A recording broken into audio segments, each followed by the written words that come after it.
Good evening and welcome to the City of Pasco City Council meeting of Monday, February 3rd, 2025.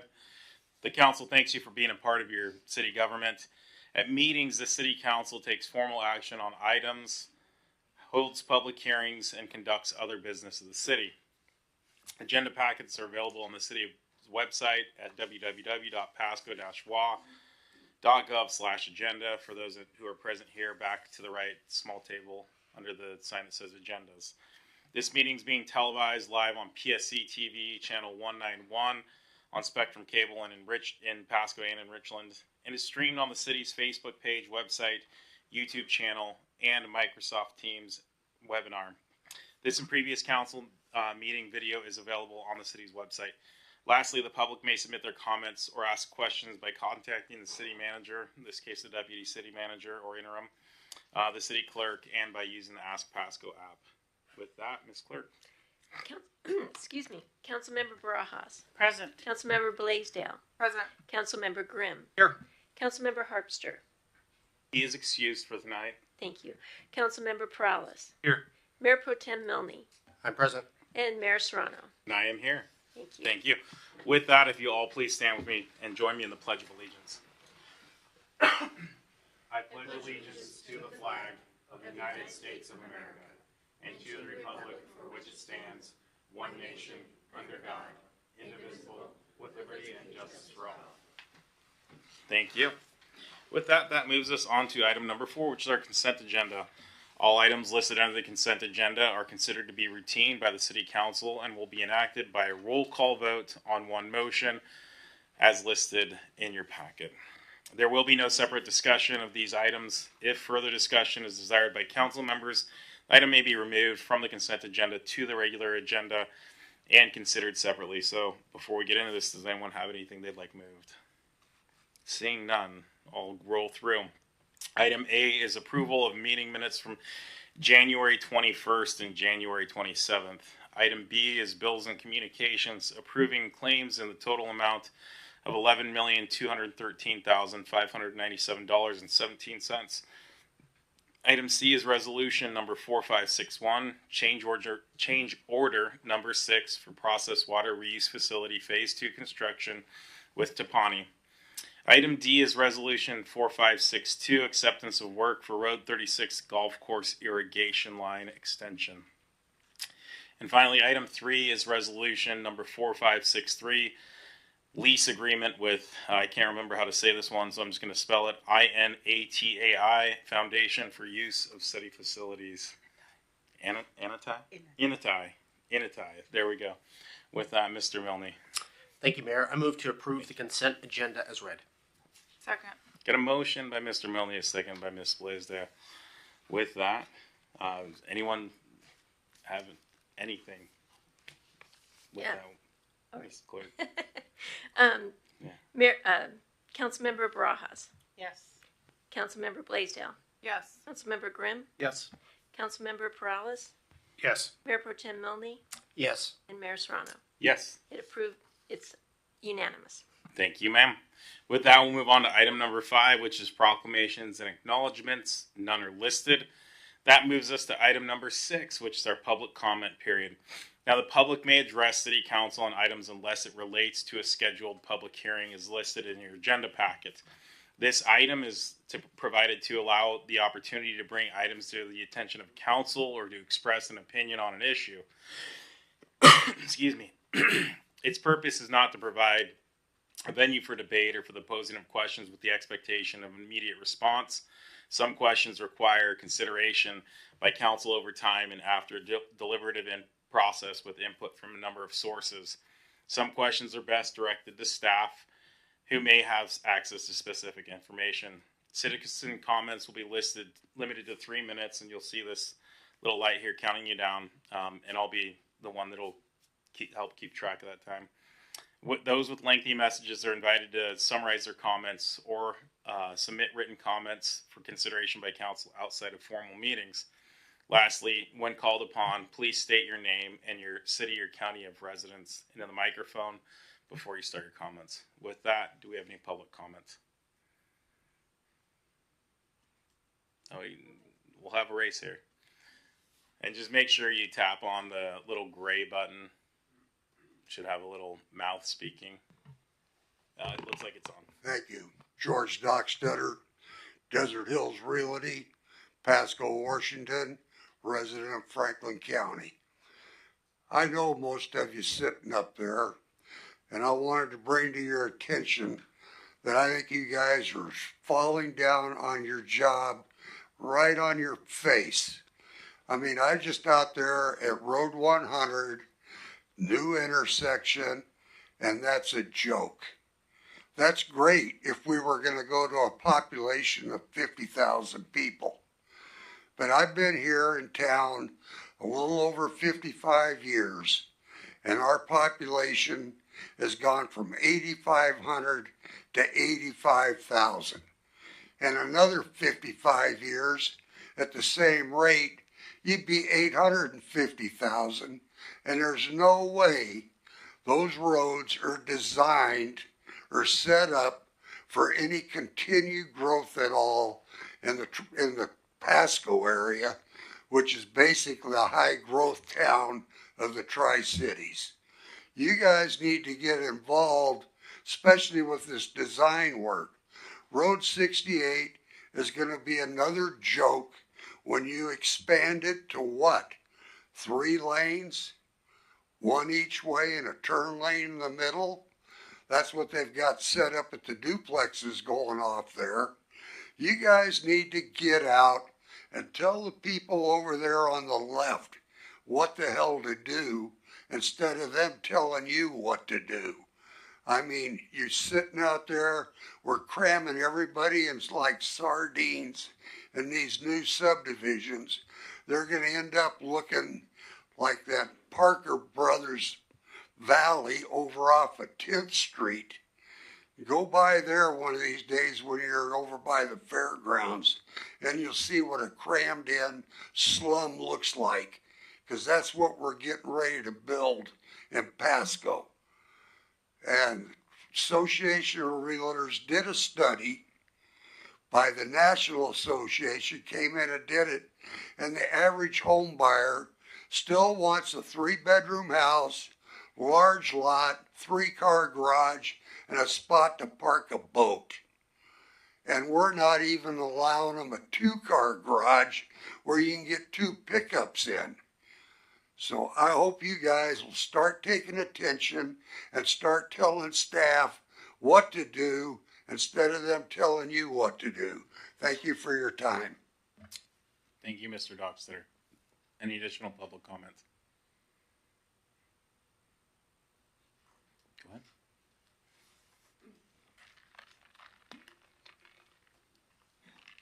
Is on? Yes, it is. Mary Mahoney, Pasco resident, to Pasco via RCW 42.56. How much money has Pasco and Hayden Homes paid out in fines and penalties for killing and wiping out our 8 floodplain American bald eagles? Did Pasco and or Hayden Homes get a permit from the Department of Fish and Wildlife to kill our eagles? Provide that permit. Provide a 404 permit from the U.S. Army Corps of Engineers that allows for Pasco to develop our floodplain with the Riverview East sewer system and for the Road 48 Park concept. See Ike Meyer Roundy, Pasco City Council, meeting 5/23/22 for comments regarding forced LID with constitutional and tort violations. Provide a total cost for the Pasco Aquatic Center. Include payments made to the ex-mayor of Pasco, Matt Watkins, and a total cost for the wow factor. With over a $500 million budget for CIP, the CIP budget, how much goes for a low barrier homeless shelter for people? How much goes for a low cost spay-neuter clinic? How much money does Animal Control and or Pasco receive from WSU for providing research dogs and cats to WSU? Provide a permit and an insurance policy that allows Tri-City Animal Services to operate as a research provider. See former Tri-City Animal Control Director Angela Zeiler's quote in the Tri-City Herald. Quote, The dogs euthanized at WSU were ones the shelter would have had to kill anyhow. Provide results for 48 counts of animal cruelty, theft of a $375,000 donation to Animal Control, and the missing rainy day fund from Animal Control. See Chambers, Hernandez, Howard, and Angela Zeiler, respectively. Provide the deleted Pasco City Council meeting on 4/1/19 with Pasco's Lee Kerr's comments regarding WSU, missing money from Animal Control, his approval of due process violations at Animal Control, and more. For a complete list of animal research providers to WSU, include Oregon, Washington, and Idaho, contact WSU President Kirk Schultz, Pasco City Attorney Lee Kerr, Dr. Guy Palmer at WSU, and also at Paul Allen School of Animal Health, 509-335-4200, 509-735-1542, 509-432-3385, respectively. My comments are for the record and to put Pasco on notice. Thank you. Do we have any additional public comments? Going once? Going twice? Third time? With that, we'll move on to item number 7, which is reports and committees from officers. Do we have anything from council here? Mr. Grimm?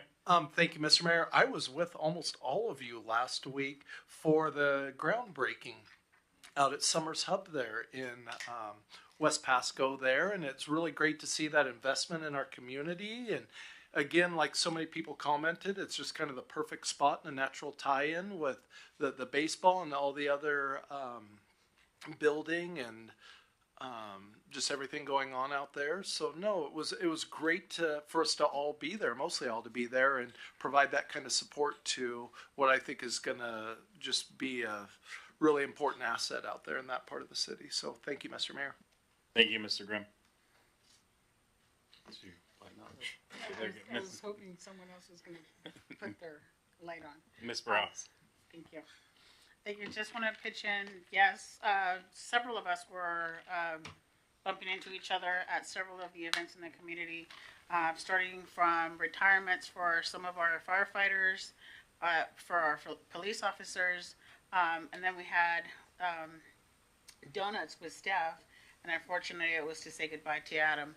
I wanted to highlight and say thank you to our police officers serving 25 plus years, officers, firefighters serving 35 years plus. That dedication and commitment to the city of Pasco, it just shows the passion that you all bring into the city, and we hope that we're doing right by everything that you do for the city. So just wanted to mention that real quick. Yes, we were at the hub as well. And I'm looking real quick through my calendar here. I know I'm missing something, but I'll bring it back next week. I will be attending a career day for middle school, so I just want to highlight to all the schools, all the teachers and students, if you want any of us to participate and come and talk about what we do, you just send us an email. There's staff that do more than what we do, really. There's officers. I did see some of our police officers out there at McGee, so I just want to say thank you for allowing that, and that's great information that you guys are sharing out there. All the kids were jumping up and trying on the vest and asking so many questions, so just want to highlight that. Thank you. Thank you. Mr. Milne? Thank you, Mayor. With all the retirement and the donuts and coffee with Adam, I also, with those things as well, I also attended the Boys and Girls Club Youth of the Year celebration in Richland there, and it was really good. I was glad to see a young man from Pasco did win, and there was a lot of celebrating, and it was some really good speeches, so it's always good to be part of this, and then know that my kids grew up in the Boys and Girls Club, and to see that makes such a big difference in people's lives, so I was honored to be there. Thank you, Mr. Milne. With that, we'll move on to item 7B, which is the Franklin County Conservation District presentation. I think Miss Sarah's going to tee us up, and then go ahead, ladies. Go ahead and get ready. Thank you. Good evening, Mayor and Council members. We have with us Kara Culver, with the Conservation District. She's the manager for the Franklin County Conservation District, and she will tell us about the services and the role of the Conservation District in our community. Thank you. And thank you so much, City Council, Mayor Serrano, for allowing us this time. We're very grateful. I would like to also introduce, I'm Kara Calver. I am the District Manager for the Franklin Conservation District. I'm also the District Manager for the Benton Conservation District. With me tonight is Kelsey Potter. She is my Voluntary Stewardship Program Coordinator for both the Benton and the Franklin side of the river as well. We are here tonight to tell you a little bit about our organization. We are a local government agency, a special purpose district, much like a mosquito control board or a noxious weed control board. We're non-regulatory. We work with farmers, ranchers, and landowners to conserve natural resources. That is our goal. We work on a voluntary, cooperative, solution-based idea that conservation can happen cooperatively, voluntarily, and effectively if given the right tools and resources. A little history on who we are. We were established in 1951. We're located right off of Oregon in Superior Street next to Royal Roofing. We've been in this building since 2015, but we're governed by a 5-member board of supervisors. These are landowners and farmers in Franklin County. A little bit more on this history is that since our inception in 1951, the Conservation District has changed a little bit. We used to be 2, and then we became 1. And then in 2001, the city of Pasco was excluded from the Conservation District. At that time, part of the city was in the Conservation District, but not the entire city. And so in 2001, it was decided that the city would annex out of the Conservation District. So that's really why we're here to talk to you tonight, is we would really like to invite you back into the Conservation District. Annexing into the Conservation District would give the city of Pasco access to our programs and services. That includes educational resources, financial assistance to landowners, also technical planning in areas they may not have the expertise. This is about a partnership that I hope would be a win-win for both the Conservation District and the city. Let me tell you a little bit about what we do at the Conservation District. I mentioned before that we are all voluntary. This is a cooperative-based agency that we try to go out and find economically feasible solutions to conservation issues. So my staff is really good at bringing in grant money, and that's mostly how we're funded, and we'll talk about that in just a little bit. But that project-dependent financial assistance is really how we get conservation on the ground and protecting our natural resources. We also have a very robust education program, especially in the city of Pasco. We do this through hands-on science inquiry about water and soil, trying to teach students to be wise stewards of our land and our water. Oh, don't let me forget that in teaching those students, we teach them healthy lands, create healthy communities, which create healthy people. And we want that. I know you want that for the citizens of Pasco as well. The Franklin Conservation District oversees the Franklin County Water Conservancy Board. Since its inception in 1999, we've processed 202 water right applications. Of those, 78 have been for the city of Pasco. We've had a nice working relationship with the city of Pasco over the years in trying to get those water right transfers caught up. Mark Nielsen was our district manager for 37 years. He still sits on our Water Conservancy Board. He has a wealth of knowledge as far as water rights. He just retired, but he plans on staying on our Water Conservancy Board for many more years. I've been a member of the Water Conservancy Board now for, I want to say, 5 or 6 years. So I've been well versed in water rights as well, hoping to help the city of Pasco move into the next phase of water rights, because I know we're not getting any new water, right? I'm going to turn it over to Kelsey to talk about our next program. Sure. So this is a program that we're still working on developing with a number of municipalities and other organizations, but it essentially got its start with some agreements with the city of Pasco for the water reuse facility as well as the Broadmoor development. And so it might not be news to many folks, but maybe to some others, that WDFW is now requiring mitigation to developers for the removal of shrub step. So in our area, that's pretty significant considering most of what lies on the land, if it's not being developed or farmed, is shrub step. And so we're continuing to work with developers and cities and counties to accept some of those funds so that we can help achieve that no net loss scenario for shrub step. Let's see. This mainly for us is important because our region doesn't have a land trust, which is typical for developers to send money to get that work done, but we just don't have that. So the Conservation District is working to fill that need in the community. I think that's all I have for mitigation. Perfect. Oh, here, sorry, Heritage Garden. Just kidding, I'm back. And then we've got one of our most popular conservation technical assistance programs to landowners in the urban, residential, and commercial spaces. It's the Heritage Garden program.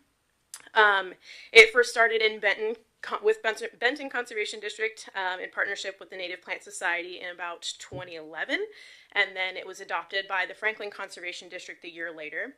It really focuses on transitioning high water use landscaping into low water use landscaping using native plants. And it saves about 20 gallons per square foot annually, which if you're looking at like just one landowner's property and it's just a corner, a 10 by 10 area, that doesn't seem like it's a lot, but when you're getting dozens of site visits a year and a number of certified gardens out there and people requesting for their entire front yards to be replaced with something native and low water use, that's pretty substantial, and that gains year over year.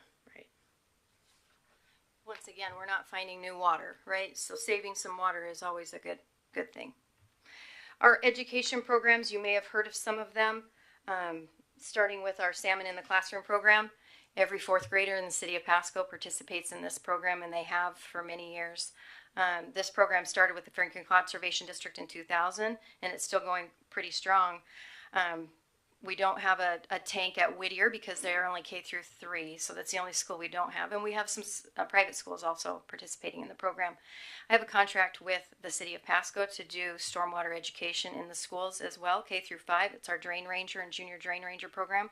We've been doing this in collaboration with the city.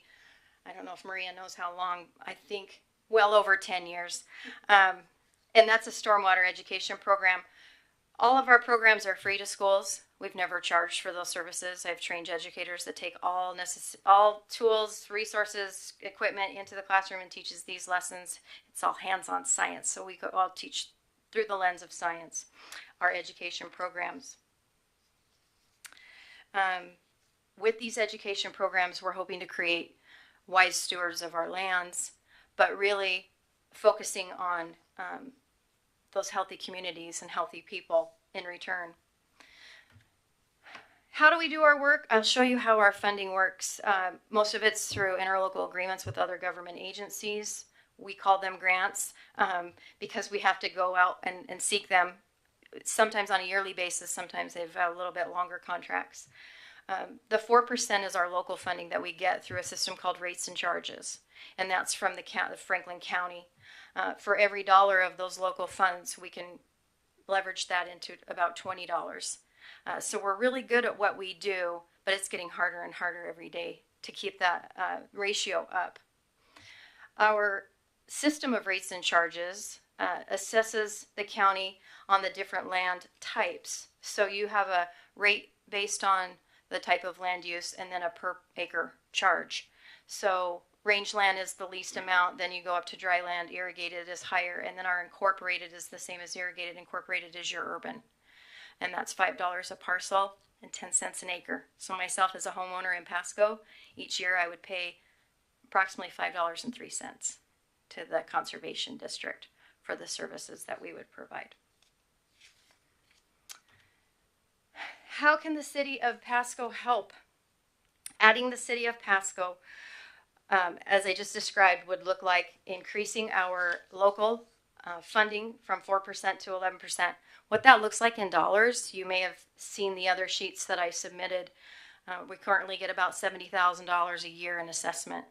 And with the increase, it would take us up to $195,000. I know that doesn't sound like a lot to you guys working in the millions of dollars for your budgets, but for us, it's quite significant.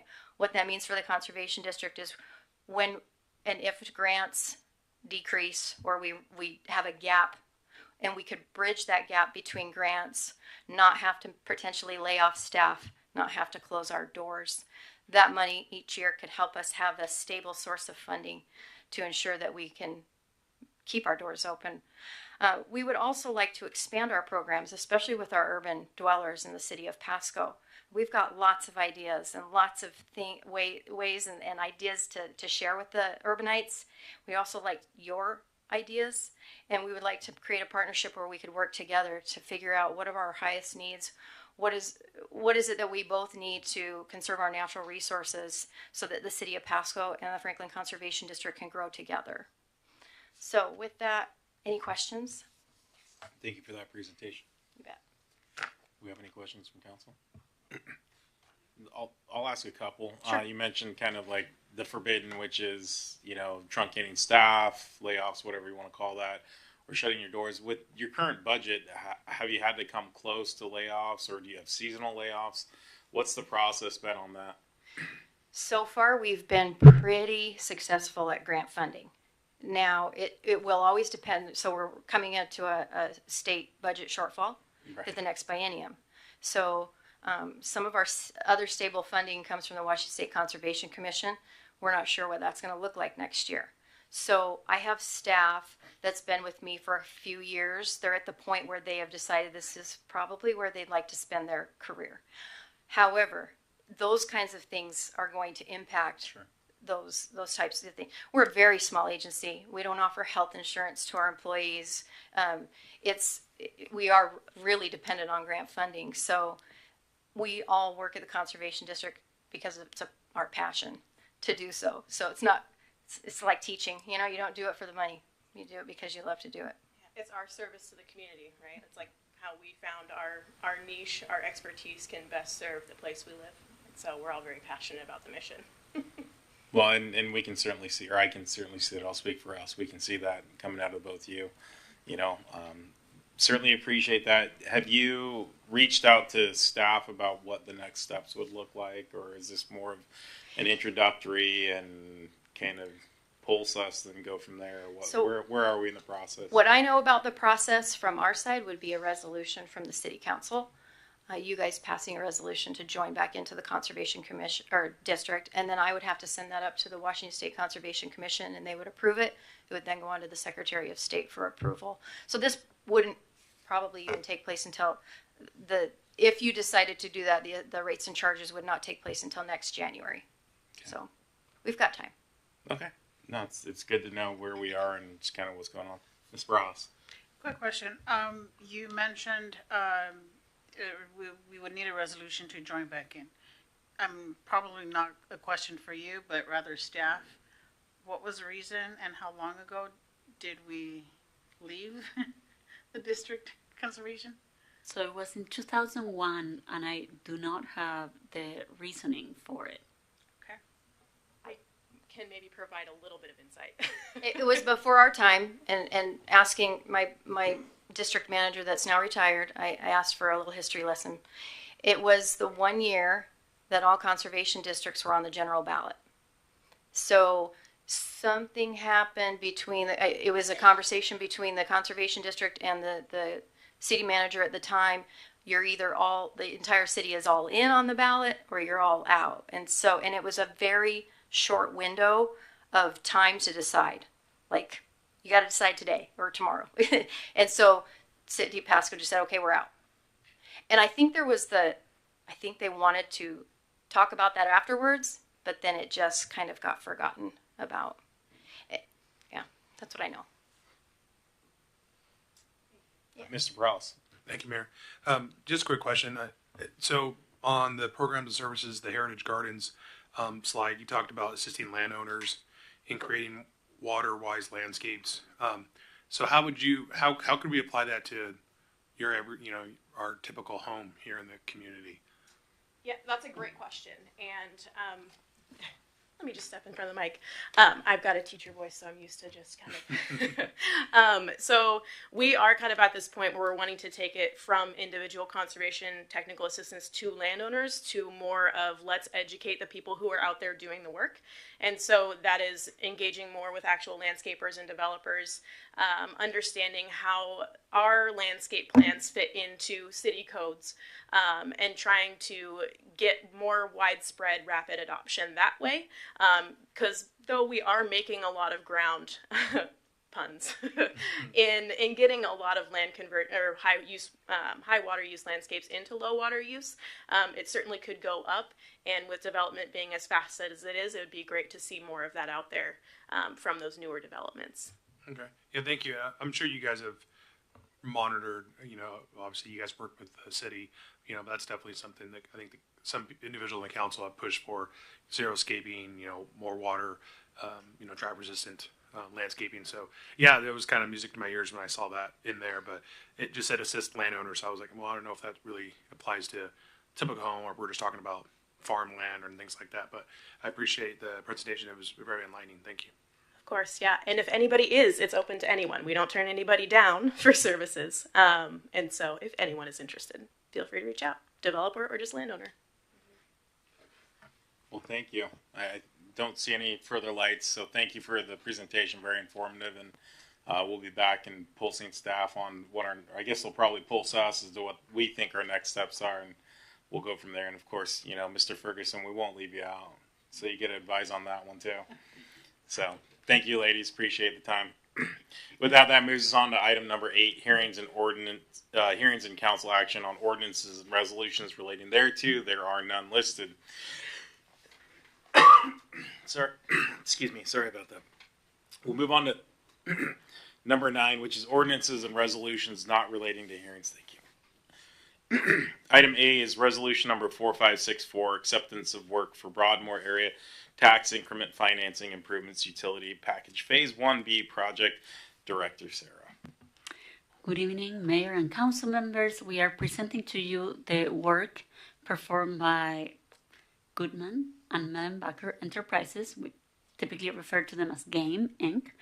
And they performed the underground utility work within the Broadmoor TIF area. And of course, here the picture before and after, you can't really tell what happened, but we'll see the pictures of the during in the next slide, where you're seeing both sewer and water being installed, as well as irrigation, which is not pictured. We had 3 utilities installed along the alignments of both Road 108, Sandifer, and then a connection along 103, where will be the alignment of Road 103 to allow for the transmission main to be installed there, which is critical for our supply to the Zone 3 tank that we all got to see constructed. Next slide, please.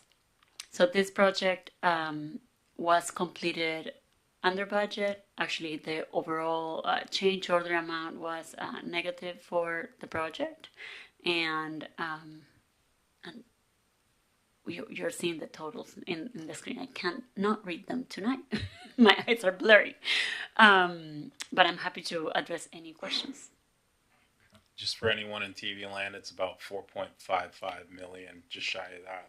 Thank you. And the engineer's estimate was just over 7 million, and our total change order looks like was 73 minus 23 in reconciliation, so about 50,000 in change orders. With that, do we have any questions or comments from council of staff? Mr. Grimm. Thank you, Mr. Mayor. I just want to say thank you to Director Sarah for coming in underneath the bid award. We, make comments about when she's over and her department, not that it's all on her, but deservedly so. We should make much when they come in under. Thank you. Thank you, Mr. Grimm. Seeing no further comment, Mr. Milne. Thank you, Mayor. I move to approve resolution number 4564, accepting the work performed by Goodman and Mellenbacher Enterprises, Inc., under contract with the Broadmoor Area Tax Increment Financing TIF Improvements Utility Package Phase 1B Project. Okay.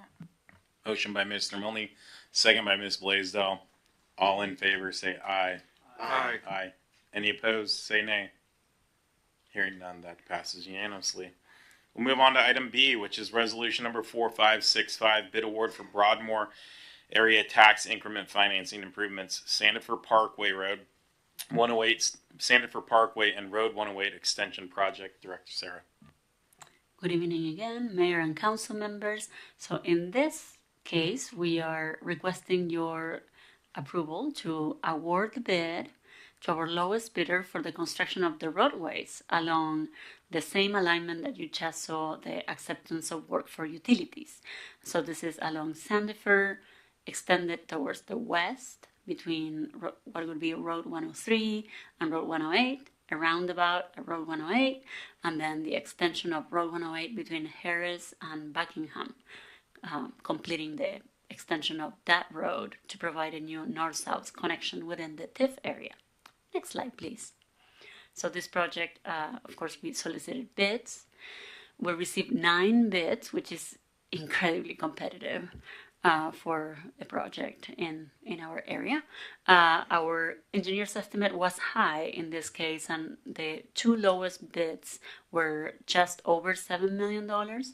And we are recommending award for $7,223,296.20.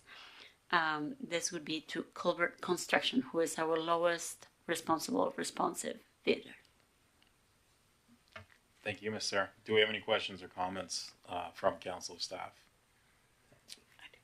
Ms. Ross. Just a brief comment. I was out there actually over last week. Impromptu tour by former Mayor Matt Watkins. Got to see the roads. 105 is already carved out. 103 was in the works. But seeing the work firsthand and feeling the engines out there, moving the dirt around, that was just very, very impressive. So I'm liking the progress on this project. Thank you. Thank you. I'm going to jump on something that I know will get jumped on for. So as this approaches Sandifer, I don't know if we're starting from that end or the other end. Do we foresee maybe when it connects some sort of shutdown on Road 100 or impacts to the 100 Sandifer interchange? I know I'm asking you to project way down and maybe you don't have that in the scope yet, but if we can at least advance notice this, if we know now, let's speak it out and then we'll pull it back if it changes. Yes, so this project actually is all within an area that does not have traffic yet, but we have awarded council has awarded the bid to the work that is going to happen on Broadmoor and Sandifer and throughout Broadmoor for the widening, so going all the way between Burns and the current location of Harris Road. And that work will have some traffic revisions. We do not anticipate the closure of ramps.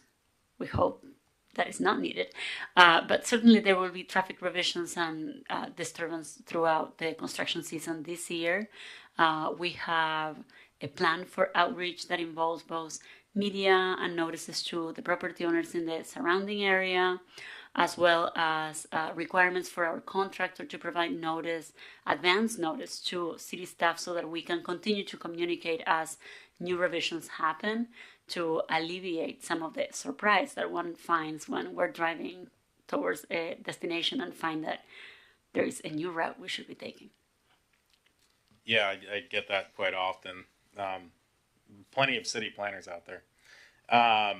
So just to reiterate, you anticipate this happening this construction season, where we may have some revisions and impacts of traffic, at least temporarily. That is correct. Okay, there. For the 6 people watching online, you've heard it first. There will likely be some sort of revisions to the Broadmoor area this construction season, but good news is that means it opens things up.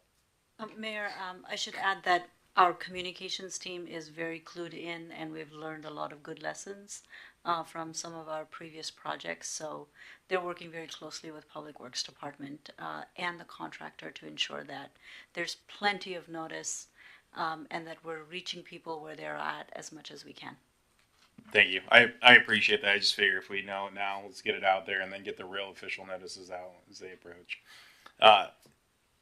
No further comments on this, Mr. Milne. Thank you, Mayor. I move to approve resolution number 4565, awarding bid for project number 23552 for the Sanford Parkway Road 108 extension project to Colbert Construction of Pasco, Washington. Further, authorize the interim city manager to execute the contract documents. Second. We got a motion by Mr. Milne, a second by Ms. Blaisdell. All in favor say aye. Aye. Any opposed say nay. Hearing none, that passes unanimously.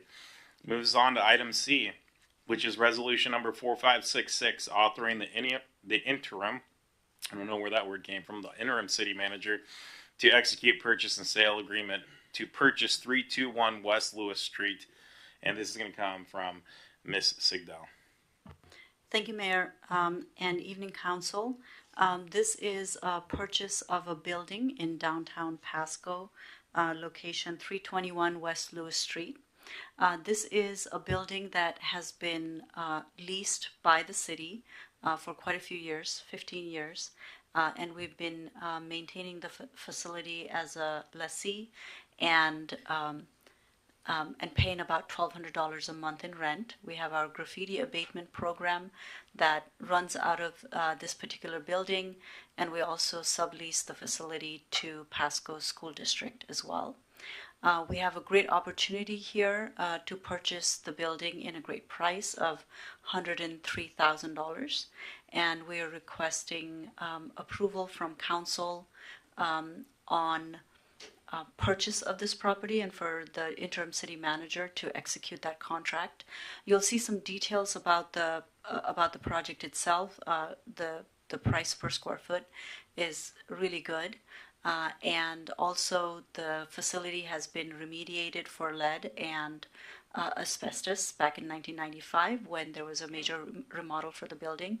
And as I mentioned, staff has been maintaining the facility, so they're well aware of the state of the building and believe that this is a building that is in good condition and would serve the city for many years to come. Thank you, Ms. Sigdal. Do we have any questions or comments from council and staff on this one? Mr. Grimm? Thank you, Mr. Mayor. I guess I'll come out and say, since I was the lone vote against the other building purchase last year, that, Mr. Mayor, I would be in favor of this purchase based upon some of the conditions mentioned by our deputy city manager, not only the price per square foot, that the lead and the asbestos has been abated, that we are already tenants of the property, and just based on those and some other factors, I think this would be a good use of our resources, and I will be voting yes. Thank you. Thank you, Mr. Grimm. Any further comments or questions?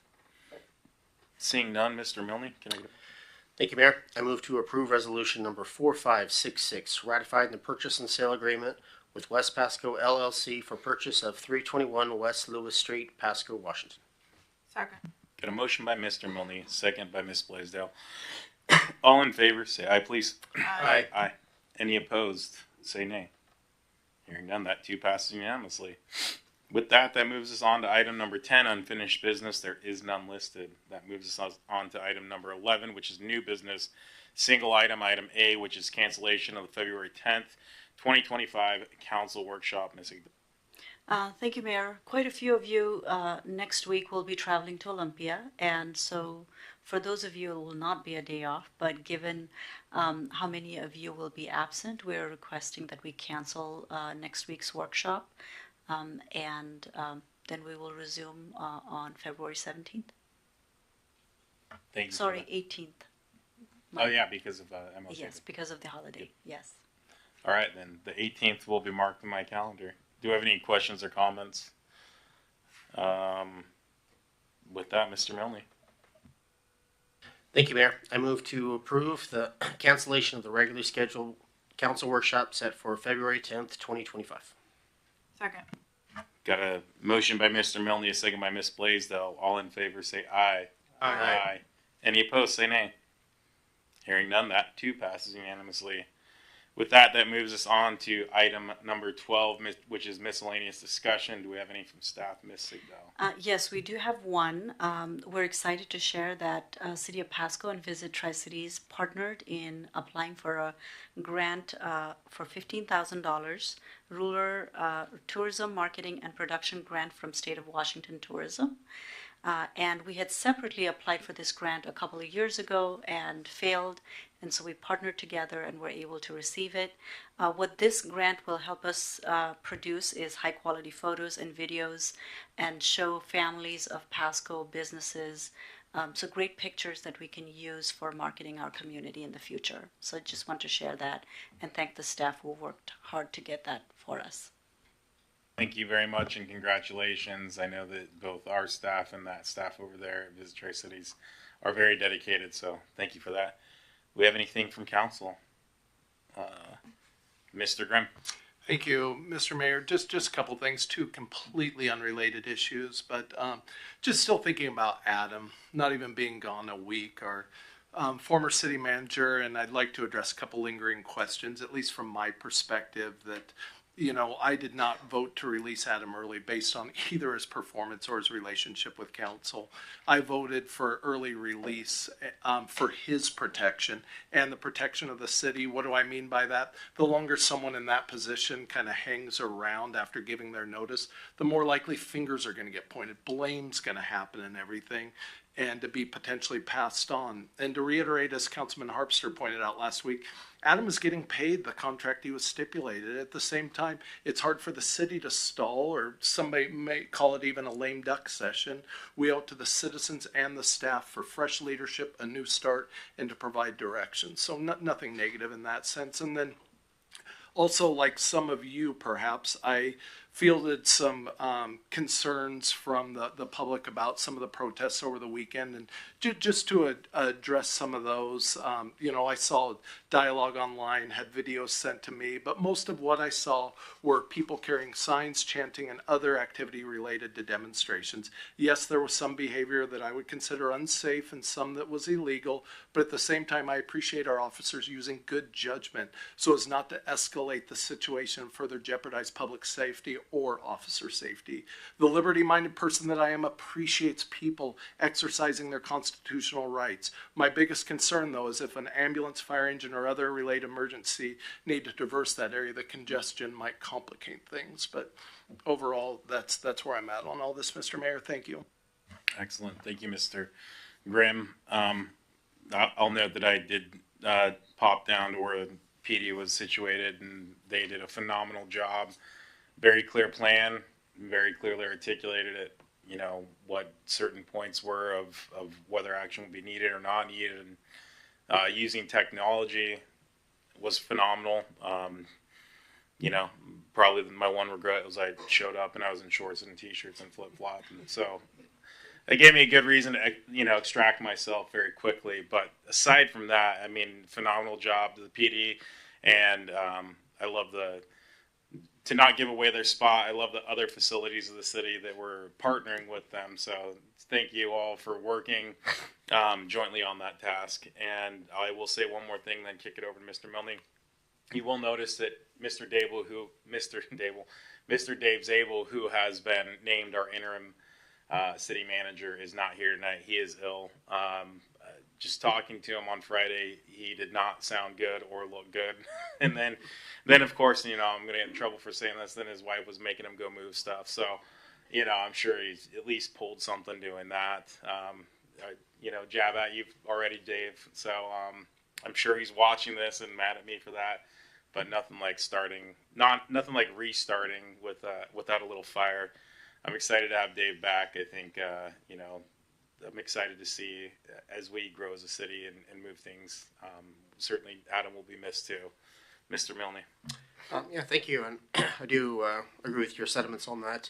I did also want to point out that tomorrow at 1 p.m. we'll have the grand opening for the Tri-Cities Animal Shelter. So love for people to come out and see that. And yeah, it looks like it's a great facility and looking forward to kicking it off and opening it up for business. So thank you. Thank you. And thanks for covering for that for me. I apologize that I'm Not gonna make that one, but I know you can handle it. Pet some dogs for me. With that, we'll move on to item 13, which is executive session unlisted. With that moves us at 7:50 for adjournment. This meeting is adjourned. Thank you and have a great night.